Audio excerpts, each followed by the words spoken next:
Bom dia, boa tarde, boa noite, boa madrugada. Meu nome é Sidney Martins, professor de língua portuguesa aqui do LAC Concursos, o maior site de videoaulas do Brasil, quiçá das Américas. Então, Sidney, para de enrolação e vamos direto ao ponto. A nossa aula de hoje é sobre conjunções subordinativas. A gente já viu a aula de conjunções coordenativas e agora a gente vai continuar o nosso estudo nessa construção linguística. Então, a gente vai dominar a conjunção subordinativa. Quando a gente fala em conjunção subordinativa, você já sabe que são 10 no total. Na verdade, eu tenho uma conjunção integrante e 9 conjunções subordinativas adverbiais. Caramba, tem diferença, Sidney? Tem, meu companheiro. Vem aqui comigo, ó. Nós temos as conjunções subordinativas. Elas introduzem sempre orações subordinadas substantivas. Quem faz isso? A conjunção integrante. E as orações subordinadas adverbiais. Quem faz isso? A conjunção subordinativa adverbial. Olha aqui o exemplo comigo. Quando você chegar, estaremos em casa. Então, esse quando aqui é uma marca temporal, meu companheiro. Então, é a conjunção subordinativa adverbial temporal. Então, se é uma conjunção subordinativa adverbial temporal, aqui a gente tem uma oração subordinada adverbial temporal. E se eu tenho uma oração subordinada, é porque eu tenho também uma oração principal. E a parte estaremos em casa é a chamada oração principal. Agora, aqui, quero que chova amanhã. Observem que este que ele não é uma conjunção subordinativa adverbial, até mesmo porque não tem estruturas aqui que chamem logo a nossa atenção, como um elemento intensificador, que a gente viu na aula passada, e como aquela estrutura comparativa da expressão do que. Aqui você vai perceber que dá para eu pegar toda a oração que o que encabeça e substituir pela palavra isso, ó. Quero isso. Então, este que é uma conjunção integrante e encabeça uma oração subordinada substantiva. E o quero é uma oração principal. Detalhe, meu companheiro, aqui você tem uma oração subordinada substantiva objetiva direta. Por quê? Porque está atrelado ao verbo da oração principal, que é o verbo querer. E quem quer nesse contexto quer alguma coisa.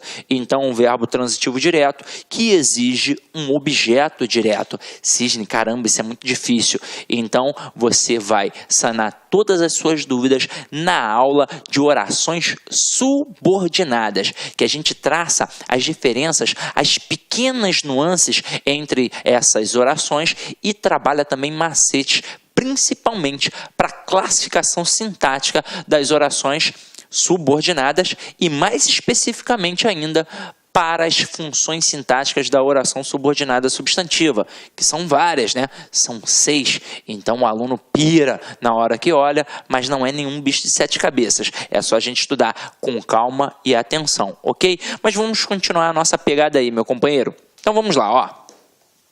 Agora a gente vai definir, e eu já acabei meio que mostrando para vocês na questão anterior, como é que a gente identifica as orações subordinadas substantivas. A gente identifica através das conjunções integrantes que e se. E como é que a gente mata que o que, por exemplo, não vai ser um que consecutivo, não vai ser um que explicativo, não vai ser um que comparativo? Como é que a gente mata que esse se aqui não vai ser um se condicional? Porque simplesmente a gente vai conseguir pegar toda a oração em que tem aquele que encabeçando e toda a oração que tem o se encabeçando e vai conseguir substituir pela palavra isso. Então eu consigo ou não consigo dizer ela quer isso? Eu consigo. Então se eu consigo trocar toda a oração pela palavra isso, significa que este que é uma conjunção integrante e significa que esta oração é subordinada substantiva. Agora aqui, ó, perguntei se todos estavam bem. Dá ou não dá para eu dizer, perguntei isso. Então, se eu consigo pegar toda a oração e substituir pela palavra isso, eu mato que o se aqui não é uma conjunção subordinativa adverbial condicional. Na verdade, esse se aqui, ele é uma conjunção integrante e encabeça uma oração subordinada substantiva. Ou seja, é muito tranquilo. não é nenhum bicho de 7 cabeças. Consigo pegar aquele que e aquele se e substituir toda a oração, mas é toda a oração em que eles estão, meu companheiro, pode ter certeza que o que e o se, nestes casos, serão uma conjunção integrante, ok? Agora, vamos começar a brincar com as conjunções subordinativas adverbiais, que são aquelas que encabeçam as orações subordinadas adverbiais. E mais uma vez a gente percebe, como eu disse na aula anterior, que basta apenas dominar as conjunções. Basta gravar, basta fazer aquele quadrinho que eu pedi a vocês desde a primeira aula, ok? Então vamos lá.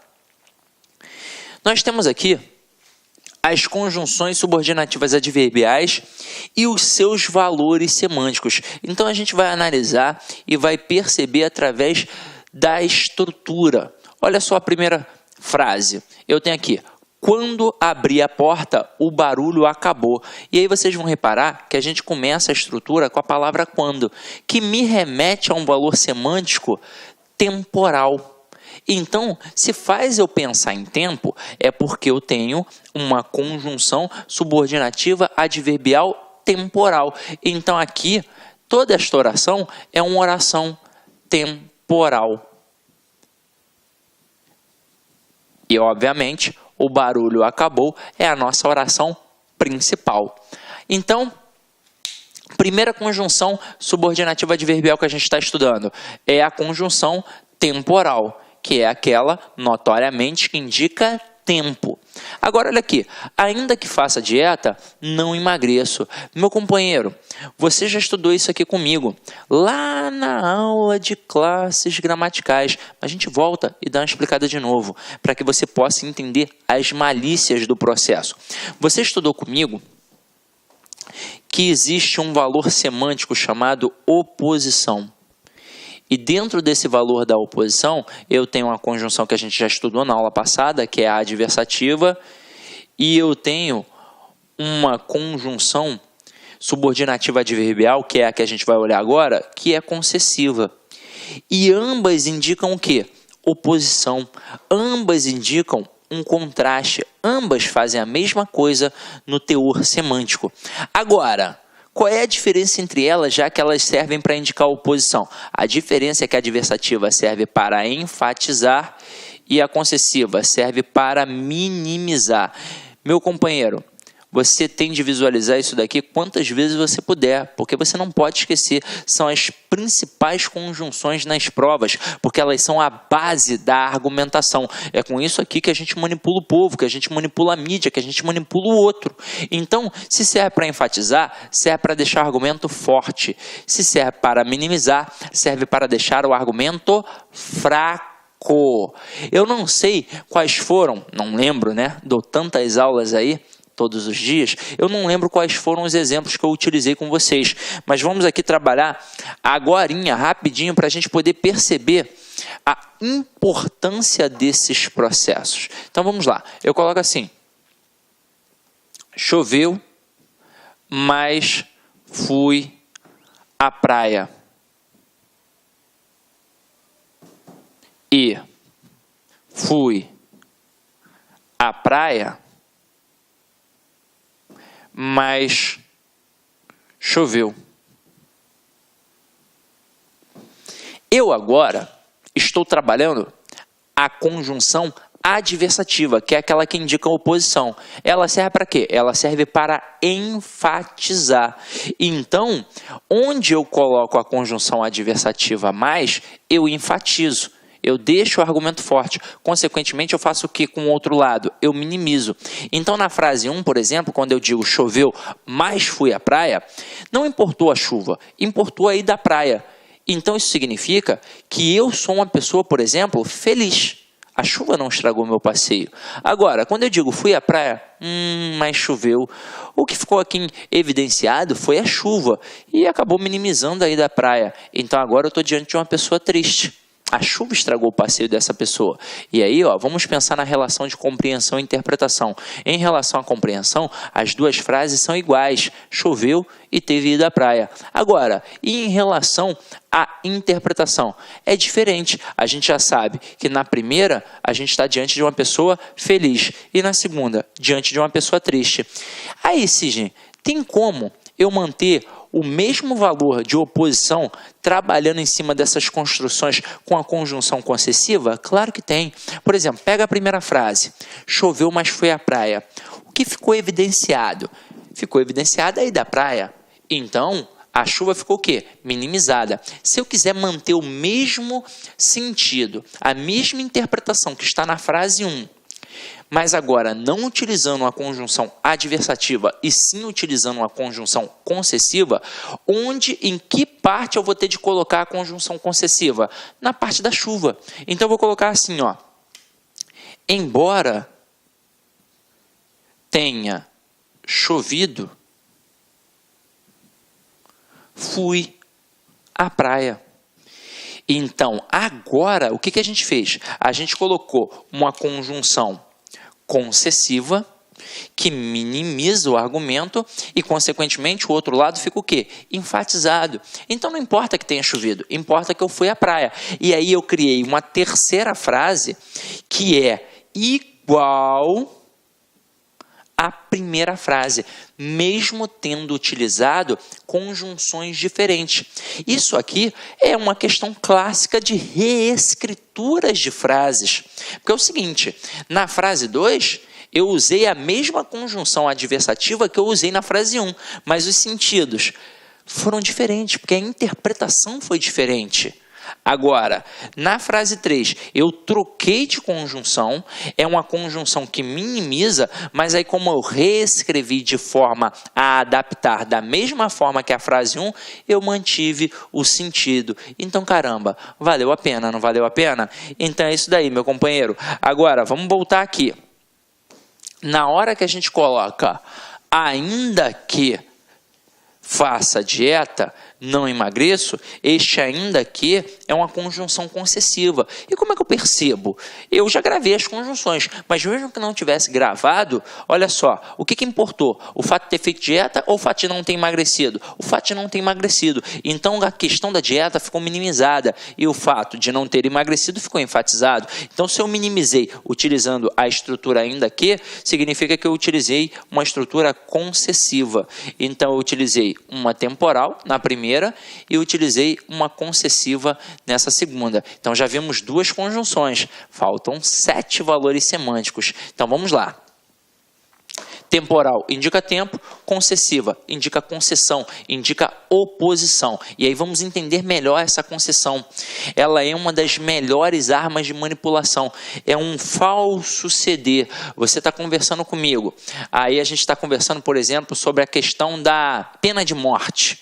Aí você diz que tem de ter pena de morte aqui no Brasil para poder acabar com os crimes. Aí eu faço parecer que estou te dando razão, mas na verdade eu vou minimizar o seu argumento, eu vou deixar o seu argumento fraco para poder enfatizar o meu. Aí eu digo, embora a pena de morte possa diminuir os casos de criminalidade nos Estados Unidos, não diminuiu.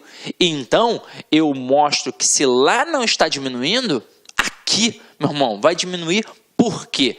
Então, eu minimizei o seu argumento para poder enfatizar um outro argumento. É uma das maiores armas de manipulação, uma das maiores armas de argumentação. Continua aqui a pegada comigo. Bebi tanto que passei mal. E aí você vai reparar que apareceu o quê? Mas não é o quê de conjunção integrante, até mesmo porque a gente estudou isso daqui na parte de correlação, quando a gente teve a nossa aula de conjunção coordenativa. Apesar de termos estudado isso lá na aula de conjunção coordenativa, eu tenho que voltar para cá, para a conjunção subordinativa adverbial, porque este que, quando está atrelado a um intensificador, como a gente viu, tanto, tal, tão e tamanho, este que vai ser uma conjunção consecutiva e que notoriamente as bancas vão trabalhar a relação de causa e consequência. E aí, para frisar mais uma vez, o que é causa? É a origem de um processo. O que é consequência? É o que decorre diante daquilo. Onde é que está a causa? Do lado do intensificador. E a consequência? Sempre do lado do quê? Então, quando eu digo, bebi tanto que passei mal, qual é a causa? É o fato de ter bebido muito. E a consequência? Ora, você passou mal. Tranquilo? Beleza? Então, vamos lá. Então, a conjunção consecutiva, ela simplesmente indica o valor semântico de consequência. Letra D. Está tossindo porque não se cuidou. Opa! A gente viu. Este porquê ou é causal ou é explicativo normalmente. Mas para ser explicativo, tem de ter um modo imperativo. Não foi o caso aqui. Aqui, então, tem uma relação, mais uma vez, de causa e consequência. Só que agora, a causa estará do lado do porquê. Quando eu digo, por que não está tossindo porque não se cuidou, o fato de não ter se cuidado é a consequência de estar o quê? Tossindo. Então, aquele porquê ali é um porquê causal. A conjunção causal, obviamente, indica a causa. Continuando a nossa brincadeira aqui. Se precisar, telefone-me. E aí você vai reparar que este se não tem como ser uma conjunção integrante. Até mesmo porque não dá para eu colocar assim, ó, isso, telefone-me. A não ser que seja um processo de conversa, a gente está ali num diálogo, aí alguém fala alguma coisa, é para eu te telefonar? Isso, telefone-me. Mas não é o caso.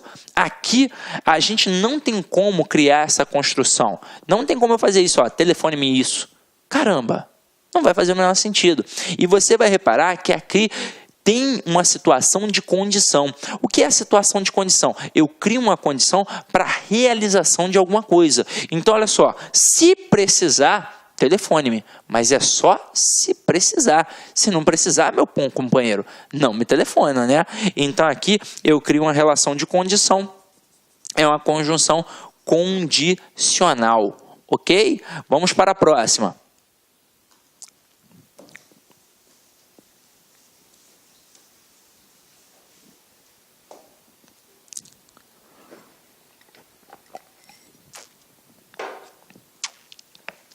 Estudamos a fim de que fôssemos aprovados.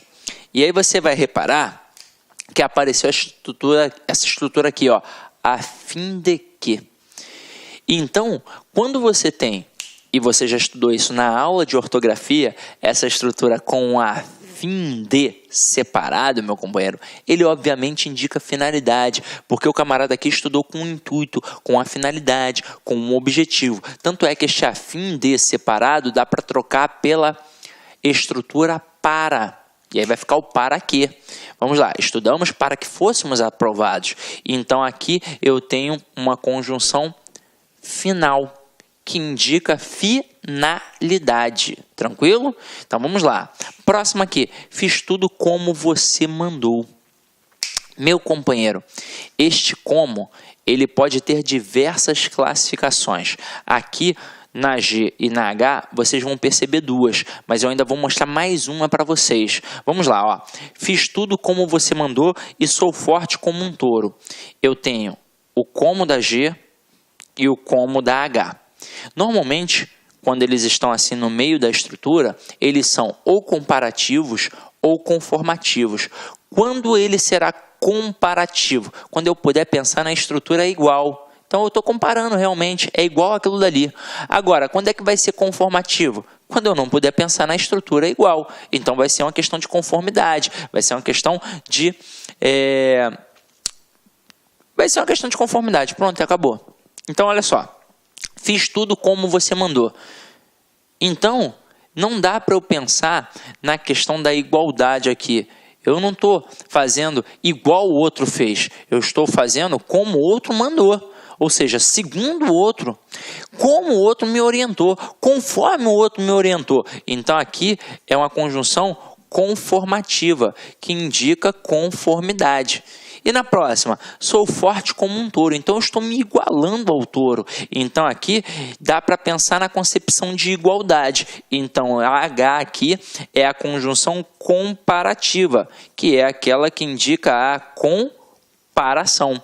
Mas vamos ver todas as nuances desse como aqui. Acompanha comigo, ó.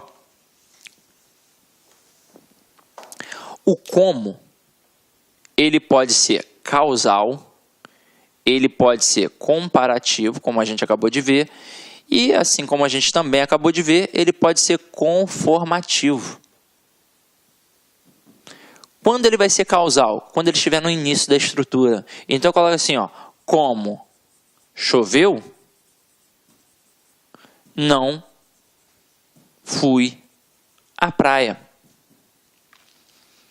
Então aqui tem uma relação de causa e consequência. A causa é a chuva e a consequência, eu não ir à praia. E como eu disse a vocês, se tiver no meio da estrutura, ou é comparativo ou é conformativo. Então eu digo assim, ó, Pelé é mais bonito.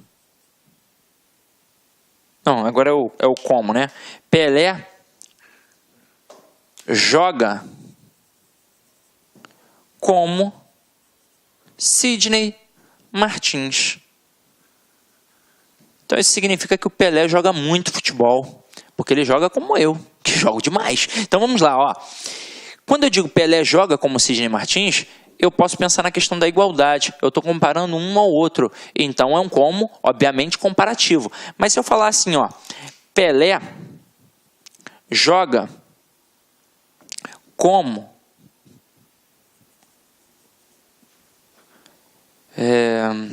Zagallo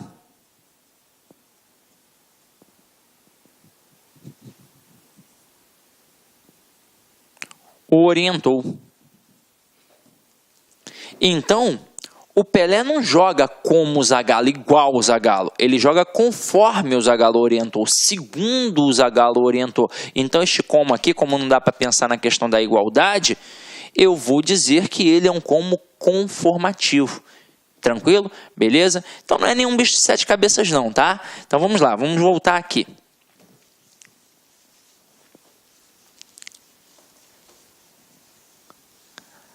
A próxima agora é o seguinte.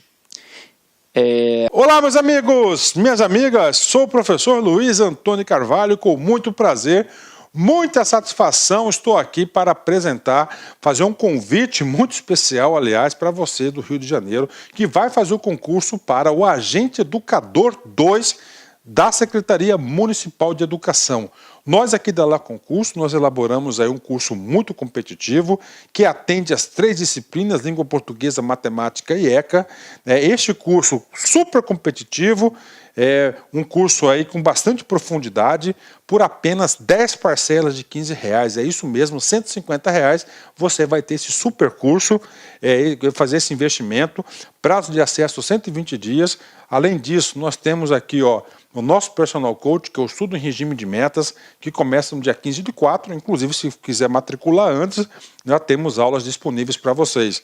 Papo reto, se você cumprir o personal coach, assistir às nossas videoaulas, seguir as orientações pedagógicas dos nossos professores, eu tenho certeza absoluta que você estará muito competitivo e estará disputando reais vagas no dia 16 de junho da prova do Agente Educador. Bacana, meus amigos? Então, espero vocês. Quer fazer sua matrícula? Tem um link aqui embaixo, você pode clicar e se matricular no nosso curso online. Ok, pessoal? Um forte abraço, espero vocês. Tchau, tchau.